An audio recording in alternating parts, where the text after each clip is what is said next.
Okay, apples are really cheap at the moment, so we decided we'd show you how to dehydrate some. Now I've got some Pink Lady apples here, which are a red variety, crisp, a little bit tart but quite sweet. And we've got the traditional cooking apple, which is the Granny Smith. Now I'm going to peel some and I'm going to leave some with the skin on. When the skin dries up, it'll be sort of wrinkly like a little flower all around the outside of it, but I am going to core it. So we're slicing it with a mandolin and then we're going to lay it on the racks of our dehydrating machine and then dehydrate it on a medium temperature or a medium fan for about 24 hours. Let's get started. Just using an apple corer, we just push our core through, pull it back out again, and it's core removed. Show you again.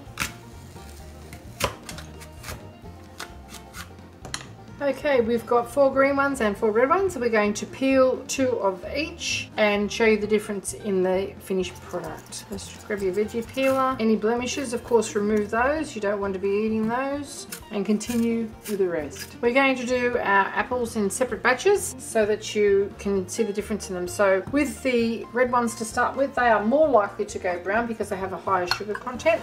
So we're just going to pop them into our mandolin and slice them on the thick setting. So you'll bring out slices about that big, width of 1 inch to 3 millimeters thick, and we're just going to pop those straight into a bowl, and we're going to just sprinkle a little bit of lemon juice over the top of those so they don't go brown. And continue with the rest.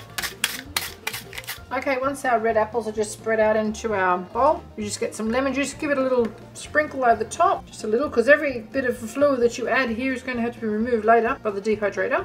And just give those a little toss around so that they all have the benefit of being exposed to that lemon juice. And then we just get our tray and lay our apples out. Okay, into the dehydrator we go. Lay our next tray on and lay the rest of our apples out. And now we do the same thing with our green apples. I don't like to use the actual ends because they get really sort of scrungy up and horrible looking. Same thing, just a little squirt of our lemon juice, not too much. Mix it all around. Now I can pop these onto the red apple tray because you can see that the green apples have got their skin on them, and the others are going to be put onto the top tray. Now this isn't a particularly quick process, but if you have an abundance of apples, it will certainly ensure that you have them all the way through to the next season. I'll probably have to turn those around a little bit because there's so many of them. On with our next tray.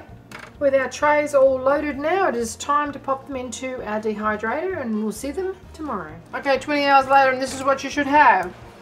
They're really quite dried out. There's no real significant difference between the Pink Ladies and the Granny Smith. They've dried similarly. The Pink Ladies seem to be a little bit drier than what the Granny Smith are, but these are perfect to go into your lunchbox, just a snack in the afternoon. Kids are more likely to eat them because they taste quite sweet because the sugars have been concentrated and you've still got all of the fiber. The only thing that's been added, it's really a 2-ingredient recipe, is a little bit of lemon juice, and you can see it's totally arrested the oxidization process. So this is as dark in colour as they're going to get, and it's really quite portable. Take it on picnics, chop it up, throw it on top of your fruit, have it with yogurt. To rehydrate it, just pour a bit of boiling water over it. You've basically got a fresh apple. So I'm not suggesting you go and pay $6 a kilo for apples and do this with them because it's not that economical to do it that way. But if you do have an abundance of apples and you do want to store them for a later time, if you're traveling, they're also good if you're feeling a little off color, just to get a little bit of something into your tummy. And they're also supposed to be very good if you suffer from travel sickness, just to chew on these and they'll sort of assist you. I don't know if that's an old wives' tale or not, but if it helps, hey, give it a go. I hope you enjoy this little cooking demonstration. If you'd like to see more interesting recipes and ideas, just check out our cheekyricho YouTube channel. We've also got some mango fruit leather, which is absolutely delightful, and a couple of other